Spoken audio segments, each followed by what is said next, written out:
ठीक आहे. कशी माहिती झाली बरं अटल भुजबळबद्दल? म्हणजे काय आहे साहेबांचं माहिती नाही. अच्छा, साहेबांनी माहिती दिली, मीटिंग वगैरे घेऊन सांगितलं. सांगितलं. ओके, ठीक आहे. तर पूर्वी तुम्ही जे आपल्या शेतीला पाटाने पाणी पाणी वापरत होते, पाणी पाटाने वापरत होते, त्याच्यानंतर मी 20 एकरापर्यंत ड्रीप वापरलं. 20 एकरापर्यंत ड्रीप वापरले. वापरलं. वा, चांगली गोष्ट आहे. मग त्याच्यातून आता पाण्याची बचत वगैरे काही झाली का? लय झाली भरपूर. भरपूर झाली असं बचत. असं तर 5 एकर भिजत नव्हतं. हा. आता 20 एकर भिजते. आता 20 एकर दिसते. मग ते जे तुम्हाला आता जे फायदा झाला, ते फायदा झाला जे पैसे आहे ते तुम्ही कशा पद्धतीने आणि कसे वापरता समोर? काय कर्जबाजारी होत नाही. अच्छा. रोजगारीला व्यवस्थित होते.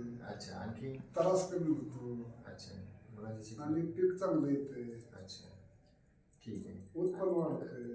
अच्छा, आणि त्या पैशातून तुमचे काही देवाणघेवाण देवाणघेवाण सगळं ते समजा तुम्ही क्लिअर केलं, ऋण तुमचं फेड आहे समजा, काही शेतीसाठी वापरता असं समजा ना. क्लिअर चालतंय आपलं सगळं. आता काही मग बागायती पिके वगैरे घेत आहे का तुम्ही? ऊस घेताय त्या ठिबकमुळेच? ठिबकमुळेच. ठीक आहे. ऊसाचंच उत्पन्न आपलं मोठं आहे. अच्छा, आणि पूर्वीपेक्षा किंमत पण जास्त मिळायला लागली? जास्त मिळायला लागली. 3,000 रुपये टन जाते.